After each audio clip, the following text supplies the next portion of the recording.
warahmatullahi wabarakatuh. Halo semuanya, selamat pagi. Perkenalkan, nama saya Amalia Fitriani, mahasiswi KKNDR UIN Antasari Banjarmasin, kelompok 166. Sintia Hidayati, mahasiswa KKN Daring UIN Antasari Banjarmasin, kelompok 166.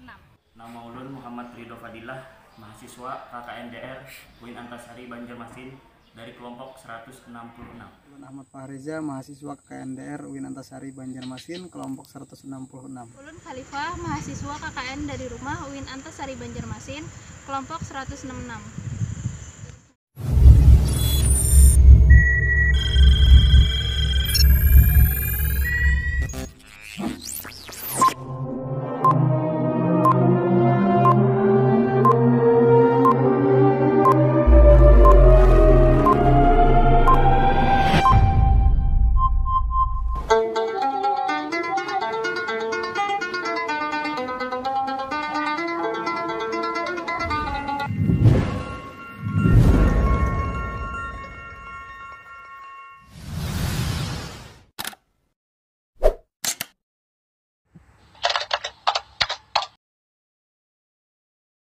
Islam telah mengemukakan secara jelas mengenai prinsip-prinsip yang menyangkut tentang kerangka dasar dalam menjalankan kegiatan ekonomi.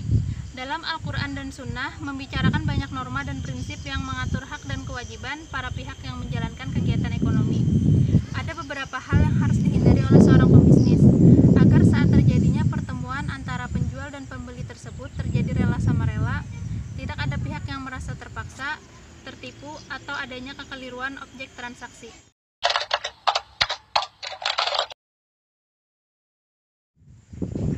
Kali ini kami akan membahas tentang larangan apa saja yang tidak boleh dilakukan dalam muamalah ekonomi Islam. Islam adalah agama yang universal dan komprehensif, yaitu agama yang mengatur kehidupan manusia di segala penjuru dunia, yang meliputi aspek kehidupan seperti akidah, akhlak, ibadah, dan muamalah. Islam bukan hanya mengatur kehidupan manusia dengan Tuhannya, melainkan juga mengatur urusan manusia dengan sesamanya, serta lebih jauh lagi urusan manusia dengan lingkungannya. Adapun jenis-jenis perilaku bisnis yang dilarang dalam ekonomi Islam ialah: pertama yaitu riba. Riba adalah aziyadah atau sebuah tambahan, an-nama atau sebuah tumbuh. Istilah riba dikenal sejak masyarakat jahiliyah, di mana pada masa itu riba diaplikasikan sebagai tambahan dalam bentuk uang karena akibat penundaan pelunasan utang. Riba dapat diartikan dengan tambahan yang disyaratkan dalam transaksi pihak tanpa ada ganti rugi yang sah kepada penambahan tersebut, dan ini merupakan riba yang dimaksudkan dalam Al-Quran. Riba merupakan sistem ekonomi yang berprinsip menguntungkan kelompok tertentu tetapi mengabaikan kepentingan masyarakat luas. Al-Quran datang dengan nilai-nilainya untuk membina kesejahteraan umat manusia yang seimbang antara dunia dan akhirat, antara individu dan masyarakat. Dalam aspek ekonomi dan bisnis, Al-Quran menawarkan prinsip keadilan dan kesucian, yaitu melarang pemilik harta yang terlarang zatiahnya atau haram, terlarang cara dan proses memperolehnya, dan terlarang pada dampak pengelolaannya jika merugikan pihak lain atau ada pihak yang menganiaya atau dianiaya. Adapun macam-macam riba yaitu ada 3. Yang pertama yaitu riba qard, yang kedua yaitu riba fadl, yang ketiga yaitu riba. Tadlis atau penipuan.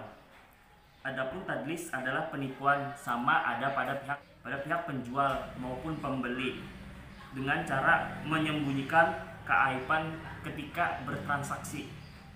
Dalam koneksi penghayatan Al-Quran atau dalam pemaparan Al-Quran, perilaku penipuan dalam bisnis sesungguhnya dapat terjadi dalam pengurangan timbangan, takaran atau timbangan, yang kemudian berkembang dengan menggunakan instrumen-instrumen lain yang bertujuan untuk melakukan penipuan dalam bisnis modal perilaku. Tadlis dapat terjadi dalam proses markup yang melampaui kewajiban atau wan prestasi. Ada 4 tadlis yang dilarang oleh Rasulullah SAW. Yang pertama, tadlis dalam masalah kualitas. Kita boleh menjual tapi kita harus menyebutkan barang yang dimuamalkan. Seseorang boleh menjual barang yang cacat asal disebutkan apa yang cacatnya itu yang pertama. Dan tidak boleh menyembunyikan kecacatannya. Yang kedua, dalam masalah kuantitas atau jumlah dalam muamalah tersebut, seseorang tidak boleh mengurang-urangi jumlah barang yang dijualnya untuk mendapatkan untung yang lebih besar. Itu yang kedua. Yang ketiga, dalam masalah harga, penjual tidak boleh menjual barang dagangannya dengan harga yang lebih tinggi atau melampaui kenormalan harga biasanya. Yang keempat, dalam masalah waktu penyerahan, seseorang yang bermuamalah tidak boleh menjanjikan menjual suatu barang yang ia pun tidak tahu kapan barang itu akan ada atau akan ia dapatkan. Gharar pada arti asalnya adalah al-khatar, yaitu sesuatu yang tidak diketahui pasti benar atau tidaknya. Dari arti itu, gharar berarti sesuatu yang lahirnya menarik tetapi tidak memenuhi perjanjian dan tidak dapat dipercaya. Dalam keadaan bahaya, tidak diketahui harganya, barangnya, keselamatannya, kondisi barangnya, waktu memperolehnya. Dengan demikian, antara yang melakukan transaksi tidak mengetahui batas-batas hak yang diperoleh melalui transaksi tersebut.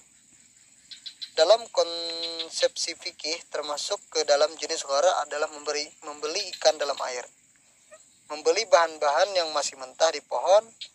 Praktik gharar ini tidak dibenarkan, salah satunya dengan tujuan menutup pintu bagi munculnya perselisihan dan perbuatan yang tidak diinginkan antar kedua belah pihak. Gharar juga ada 4 macam larangan yang dilarang oleh Rasulullah. Yang pertama, gharar masalah kualitas atau baik buruknya barang yang dimuamalahkan. Seseorang boleh menjual barang yang cacat, akan tetapi tidak boleh menyembunyikan atau menutup kecacatan suatu barang. Yang kedua, gharar dalam masalah kuantitas atau jumlah dalam muamalah. Gharar dalam jumlah muamalah ini adalah ketika kita bertransaksi, maka jumlah atau kuantitas suatu barang tersebut harus ditetapkan berapa gram atau kilonya agar tidak ada perselisihan antara penjual dan pembeli. Dan gharar yang ketiga dalam masalah harga. Jadi dalam masalah harga harus ditetapkan harga mutlak suatu barang tersebut sehingga tidak terjadi perselisihan.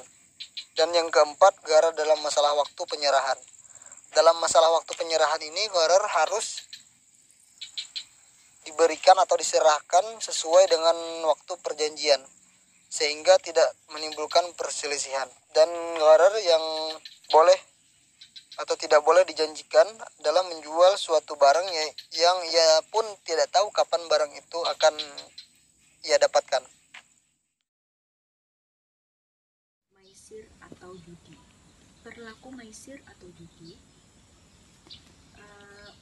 baik proses maupun pengembangan bisnis dilarang secara tegas oleh agama. Maisir atau yang lebih kita kenal dengan sebutan judi ditetapkan sebagai salah satu perbuatan yang harus kita hindari dan kita jauhi sebagai orang-orang yang beriman, bersamaan dengan larangan khamar dan mengundi nasib dengan anak panah. Perbuatan tersebut merupakan salah satu perbuatan yang dilakukan oleh syaitan. Semua bisnis yang mengandung celah yang akan menimbulkan pertengkaran disebabkan ketidakjelasan barang yang dijual atau kecurangan dari salah satu pihak terhadap pihak lainnya, maka bisnis tersebut tidak dapat dijalankan dan sudah jelas dilarang oleh agama. Jadi kita selaku generasi muda harus pandai-pandai dan menghindari perbuatan yang dilarang oleh agama. Semoga kita semua terhindar dari perbuatan-perbuatan tersebut. Sekian dari saya, semoga bermanfaat. Tetap jaga kesehatan. Wassalamualaikum warahmatullahi wabarakatuh.